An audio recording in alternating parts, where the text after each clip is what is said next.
My personal story begins in Egypt. My husband and I were on vacation, and he was as fit as a fiddle. He was a bit overweight, but apart from that, he was climbing backwards into pyramids and things like that. And then next thing you know it, he was vomiting uncontrollably after this seafood meal on the cruise ship that we had. And there was no hospital in Luxor where we were stationed, and so we took him to the nearest clinic, and he had a CT scan, and they saw that there was a giant abscess there. And so luckily we had travel insurance. $38 ended up paying for 7 ambulances and 2 Lear jets to get him home. But before we got him home, we had to take a pit stop in Frankfurt because he was so ill that he was just hanging on by a thread. And you'll see that in this photo I have a mask on and gloves because we were put in infection control in the ICU. And that's because we came from Egypt, and they said we're just doing this as a precaution. Well, inside this abscess in his abdomen that was actually caused by a gallstone that lodged in his bile duct moved in a bacteria. And not just any bacteria, a bacteria called Acinetobacter baumannii. It's taken me about 3 years to learn how to pronounce it properly. But its nickname is Iraqibacter because so many veterans come back from the Middle East with this organism. And the doctor came to me when he told me this. He said, this is actually the worst bacteria on the planet. It's reportable here in Germany. It's closed many different ICUs, and we're going to do the best we can. But he did an antibiotic susceptibility test, and it was resistant to 15 antibiotics right off the top, and only potentially sensitive to 3, just partially. So that was really bad news. And they stabilized him as best they could, and he was then medevaced home to San Diego, where we live. And my husband and I are both professors there at the University of California, San Diego, and he was being treated by our colleagues. And this photo was taken in February. He'd gotten sick at the end of November, so he'd been in the hospital a couple of months. And the doctors had repeated the antibiotic susceptibility testing when he arrived back from Germany. And it was resistant to all antibiotics by this point, so it was pan-resistant. And they put these drains in his abdomen to try to siphon off this infected fluid, and he was getting sicker and sicker each day. One of those drains actually slipped, and it poured all of that infected fluid into his bloodstream, and he immediately went into septic shock right in front of me. And from that moment onward, he was dying. Now, this photo was taken right after the doctors told me that he wasn't going to make it. And I have power of attorney, and I knew that if he was brain dead, he said that he wouldn't want to, live. But his body was dying and his brain was alive. So I thought, I have to ask him. I don't even know if he can hear me. But I said, honey, I know that you're doing everything you can to fight this thing, but the doctors don't have anything left. This is a superbug. And if you want to live, please squeeze my hand. And he squeezed it. And so I fist pumped my, in the air, and I said, okay, that's great, but now I realized, crap, I'm not a medical doctor. What am I going to do, right? Here we got the best infectious disease doctors here caring for him. But I went home and I did what anybody would do. I started my own research. I am an infectious disease epidemiologist, but I'm not somebody who had any expertise in this area, but I found a paper on PubMed that was a search engine that the National Library of Medicine has developed. And buried in this paper is something called phage therapy, bacteriophage therapy, really. Now, I knew what phages were because I was actually, a microbiology student back in the 1980s. Now, these phages are viruses that have naturally evolved to attack bacteria. They're actually the oldest and most populous organism on the planet.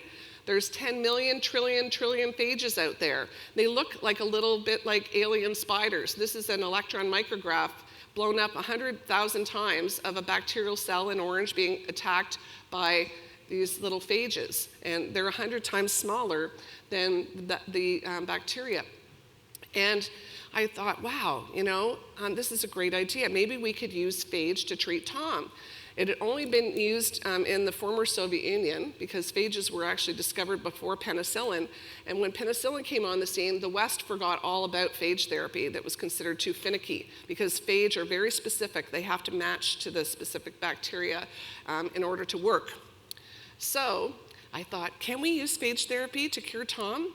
And I asked the head of infectious diseases at UC San Diego, Dr. Chip Schooley, and he said, wow, what an interesting and intriguing idea. If you can find some phage that match Tom's bacterial isolate, I'll call the FDA and get approval, because this is experimental. We don't offer phage therapy in the US, and I need to make sure that they give the okay. So then the next question was, oh my gosh, now how am I going to find phages that match this bacteria when there's 10 million trillion phages out there? Well, I went back to the internet and I did a search, and I sent this picture of Tom wearing a shirt that says, I survived Iraqibacter, that one of our students gave us, and he wasn't surviving at the time. He was on full life support. And I sent this photo and a plea to doctors and researchers around the US and asked them, even though they were total strangers, I said, please, I know that you're studying this, could you help me? And right away, I got a response back from Dr. Rai Young at Texas A&M University. He actually said, you know, if you have his bacterial isolate, why don't you send it to me, and I'll see whether or not we have any in our phage library. He says, but you know, we only have a couple of phages that attack this bacteria, so we're gonna go to our environmental sources as well. He goes, you know what those are, aren't you? And I went, sewage, right? And he goes, uh-huh. Because when you're trying to kill a bacteria with phage, you go to the place where you're gonna find the perfect predator, which is essentially, you know, where you're gonna find them is in some of the creepiest places around. So Dr. Young turned his lab into a command center. And he had a graduate student who's pictured the second from the left, who slept in the laboratory for a couple of weeks, and she found 4 phages that matched. Now that was terrific. So Chip Schooley said, I'll call the FDA and ask for permission, explain to them what it's all about. And they knew all about phage therapy. They were looking for a case like this that would, you know, hopefully, you know, change things. And then they said, well, there's actually other labs that you might not know about, and we'll help you get connected to them. And it turns out it was the Army and the Navy. Well, the Army said, well, we're not getting involved in the care of a civilian, but this is Lieutenant Commander Theron Hamilton, who's a dead ringer for Tom Cruise. And he said, you know, do you have his bacterial isolate? And we said, yep. He goes, can you send it to me? And we said, sure. So he said, okay, well, I'm not gonna say anything to the admirals yet, but if we have phages in our library that match this bacteria, I'll have to take it right up the chain. So he turned to the guy on his right, Biswajit Biswas, who's affectionately known as the phage whisperer. I'm not even making this up. And he found 4 phages that matched. Well, you may be thinking, like, why do we need more than one phage? Well, see, bacteria and phage have been co-evolving for 4 billion years, and you know, they have their defense mechanisms against each other, and they basically use our bodies and the environment as the military theaters that they're carrying out their invisible war. And so if you only have one phage, then the bacteria could become resistant just like that. So the fact that the Navy found 4 phages, the Texas A&M had 4 phages, we now had 2 phage cocktails. That was the best news ever. And this is what Tom looked like the day that we started the phage therapy. I signed the consent form for kidney dialysis the day we began. I was told that he was within hours of dying. He looked like a pincushion. He was no longer responsive at all. And we injected 1 billion viruses per mil into his body every 2 hours. First into the catheters in his drains with the Texas phages, because that was the closest to the source of his infection.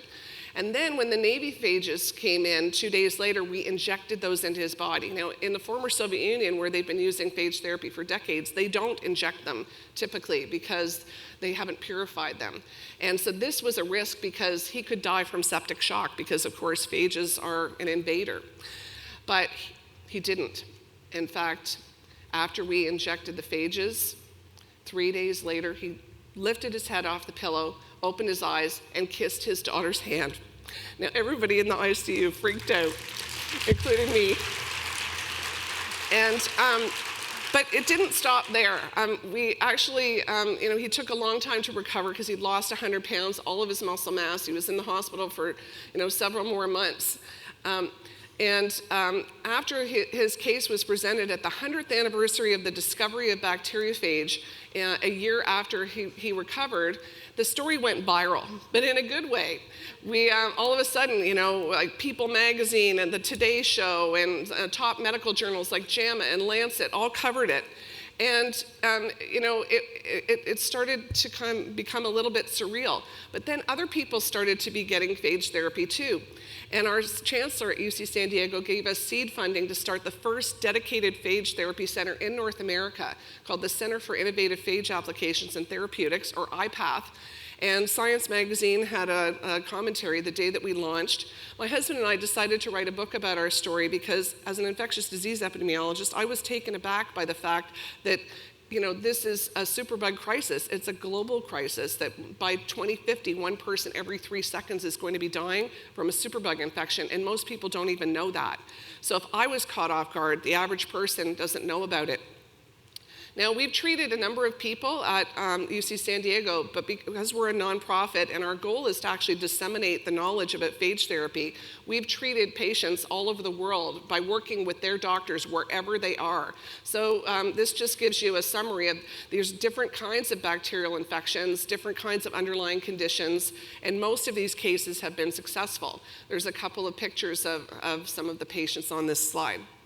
But one of the most spectacular cases was just published in Nature Medicine in May, and it's the case of Isabel. Isabel has cystic fibrosis. She had a double lung transplant, and a nasty organism called Mycobacterium abscessus was eating her new lungs.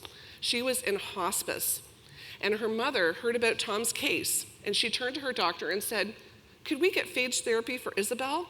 And the doctor contacted Chip Schooley, who works with me, and Chip and I had met this fellow, Dr. Graham Hatfill at the University of Pittsburgh, who has a whole library of phages that are Mycobacterium phages.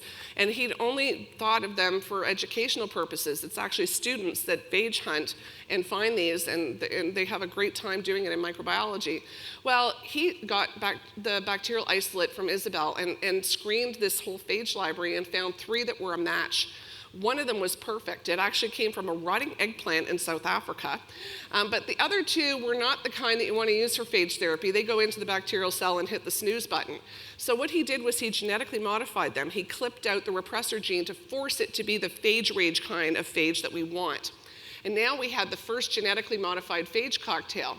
Well, we had to convince the UK government to actually give this, and they're very risk averse given their experience with mad cow. But we told them, look, we actually didn't add a gene, we just took away one. And they said, oh yeah, I guess this phage could have modified itself and co-evolved to do this, right? I said, yeah, sure. So they said, let's go ahead.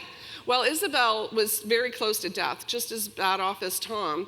But she left the hospital within a week. That's how quickly it worked. And she friended me on Facebook and said, when are you coming to visit? I'll make cupcakes. So, I mean, she's doing great, but that's not all. There's another case that's more local that I'd like to share with you. And this is a case of my new friend, John Haverty. John had a knee replacement that went well. So he had his second knee replacement done. It didn't go so well. He fell and broke his incision open, and he got a superbug infection, Klebsiella pneumonia. He had 19 surgeries on this leg over a period of years. And the picture on the left-hand side is after a surgery that he'd had in January. And you see that it got infected again, because in the summertime, the leg was just red, and it was spreading. And they said, I'm sorry, John, we're going to have to amputate your leg. Well, they heard about phage therapy when they did their own research, and they approached a company that has developed phage cocktails, and the company agreed to match their phage to the bacteria, and they found some matches. So John became the first person at the Mayo Clinic to receive phage therapy, and they thought it was going to take a couple months, but this is his leg after 2 infusions. Can you believe it? Now, I've got a surprise for you, because John's from Minneapolis, and I met him for the first time yesterday, and he's going to come out and meet you.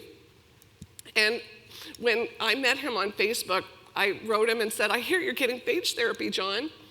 And he says, oh my God, you're the woman who wrote that book. My wife and I are reading this right now, and it's answering a lot of our questions. Now, that's exactly why we did this. So, I know that John's been in the green room, and I talked really fast, but he's going to be here any minute. And it's just so amazing to think that the worst possible thing that has happened in our lives has turned out to not only be a silver lining for our family, but it's helped other people, and it's saved lots of lives.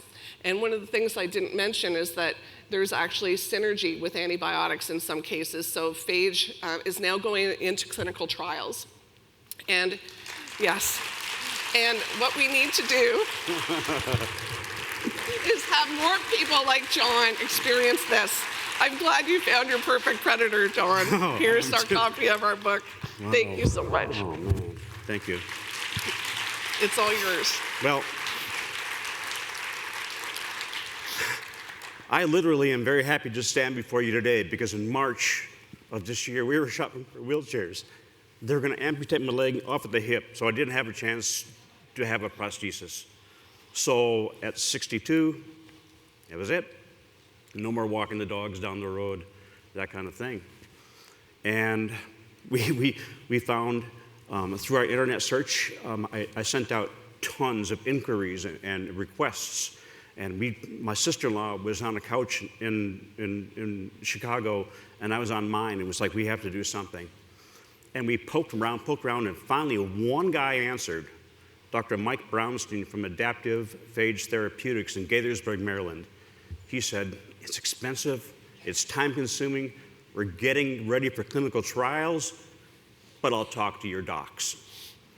I'm not a salesman, but I know that's a foot in the door in my mind, right? So a couple of times back and forth, they said, God, I don't know. But Mayo eventually sent them the isolate. They didn't match it at APT, but they did use the Navy's library to find the phage. And we connected through all kinds of regulations, the FDA, all the EIRBs, all the things that Mayo Clinic had to do. And it became reality. I started my infusions in June. My wife wheeled me from the car in a wheelchair to my first therapy. And within a few days and a few weeks, all of a sudden I started having more flexibility. My leg was losing circumference. I felt great. And I couldn't bend my knees. Now I can get down on my one knee and tie my shoes if I wish to. And most people think even that. Sitting at a restaurant with your feet on the floor. I haven't done that in years. This phage therapy works. And I'm very, very proud to be patient number 1 at the Mayo Clinic in Rochester, Minnesota. There are 2 ladies sitting right here that got me there. My wife, Barb. Stand up, please.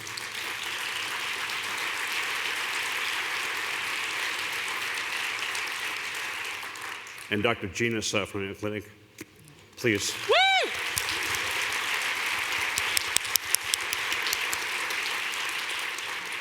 When it started looking like the APT wasn't going to do the therapy, my wife, she is an RN at Mayo Clinic Health System in La Crosse, Wisconsin. So she fired him off a letter with all of her RN credentials, and we're going to do this and help you, and whatever we can do. I think that turned the tide of convincing APT. Greg Merrill is the CEO. Carl Merrill is the founder. I don't know if you know their story. It's phenomenal. But they eventually said, let's go for it. Mayo did their thing. Gina had just come on board at Mayo from Stanford. So she was there at just the right time. We found the phages. We brought them to Mayo and said, will you do this? Because they were not in the phage business. And they said, yeah, let's give this thing a shot. Let's roll. So her supervisor and Dr. Barberi said, let's just give it a shot and see what happens. And for me, in every case that I've read about, and I do a lot of reading on the internet, Facebook, this therapy works. It works every time. Especially in the U.S. We're more, our phages are more purified in the U.S. The endotoxins are stripped away. But in the Eliava Clinic in the Republic of Georgia, 63 countries of citizens are going there for oral meds and pouring it on their skin for topical. But only in the U.S. and I think in Western Europe, they are purifying these phages enough to give IV, which I had the IV version. And it was remarkably fast. And we saw it as a miracle, as a godsend, as something that was going to save my life from being in a wheelchair for the rest of my days. Yeah. And I'm so pleased. You gotta go. Okay. Thank you very much.